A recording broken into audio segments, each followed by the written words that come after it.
That's it. Rumpus time is over. Big day tomorrow. Big day. Job for both of you. Put your bets back. Rumpus time is over. You got a big day tomorrow. You need your 8 hours.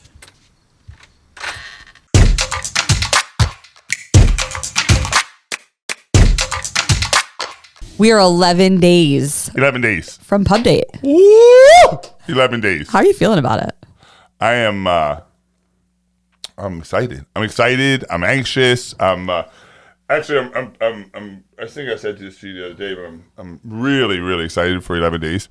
I'm petrified for day 12. Yeah. The problem is, you see all these books that are being sold and all the pre-sales, and you're like, oh, this is going to be really good. It's going to be great. It's going to be great. The problem is on December 18th, thousands of people are going to have this book in their hand, which I'll quickly find out whether it's good or not in the eyes of those thousands of people. Well, I know I'm slightly biased, but it's amazing. My mother said she'll leave a good review, so. Oh, that's good. There's one. Yeah. You're the one. You're the one, Mom. So with pub date approaching, you're about to release your very first book. Yeah. But today I want to talk about when you are on the precipice of success, you are about to just take off. Things are about to get real. Yeah. And this could be you, this could be anybody. When somebody is like selling a significant amount of homes per year, right? You are on the precipice of success. What actions can you take to make sure that your ego doesn't get involved in that success? Yeah, what a great question. This whole idea of being able to suppress your ego is not as easy as some may think, because it happens without you even knowing it. The idea of when things are going really well, and we've talked about success disease in the past. Of how do you stop being successful? You stop being successful by stop doing the things that made you successful because you became successful. But that's not really what you're talking about, and it's and I'm really on guard for it right now. One of the quickest ways to make sure that your ego doesn't get the best of you when you start having success or start hitting the goals or the milestones or getting what you want is to have somebody like you sitting in the room. And I say that a little tongue in cheek, but the reality is you have to surround yourself with people that will keep you humble. Dave Meltzer, a good friend of mine, says one of his favorite proverbs is you're either humble or you're about ready to be humbled.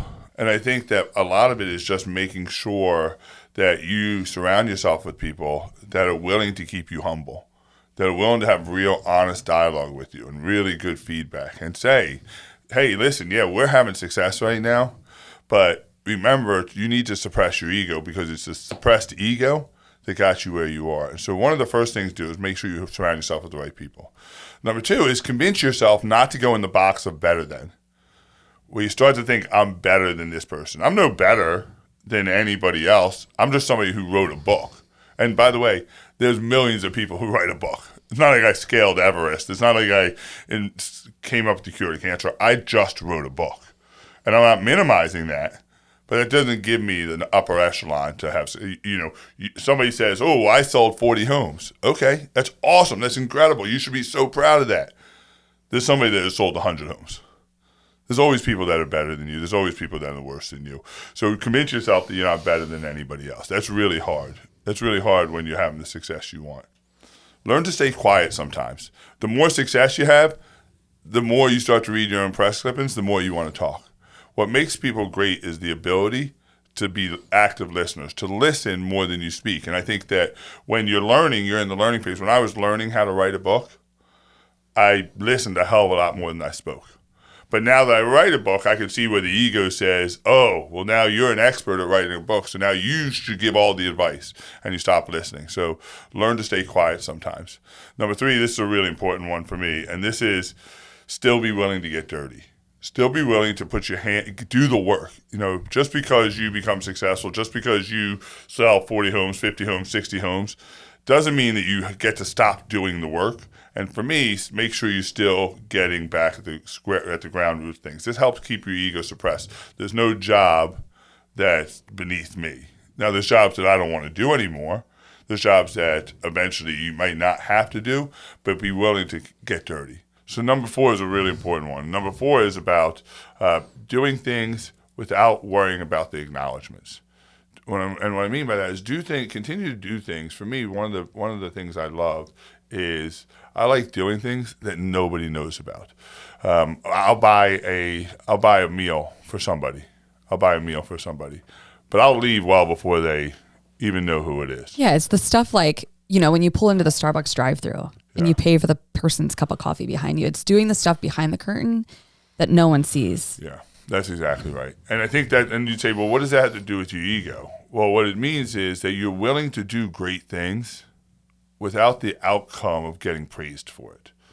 And when your ego gets involved, it's all about you getting praised. It's all about you being seen as. You're in that need to be seen as box. And those boxes, I talked to a couple minutes ago about that box of better than. I don't want to be in that box of better than. If I get in that box that says I'm better than anybody else in this world, which has never been my thought, even as a speaker and trainer, I never stand in the room and say, well, I'm better than you. No, I'm just somebody that has a different perspective than you. And so the key is if I get in this box where I start thinking I'm better than somebody else, then my ego has run amok.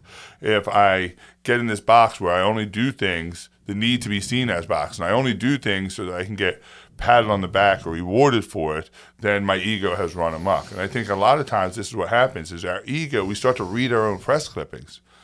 And it's nothing wrong with you having success. It's nothing wrong with you leaning in to this abundance that God has given for you. But when it becomes solely about how you're seen or your rewards or your accolades, then and that's my biggest fear. My biggest fear is not that the book is a complete failure.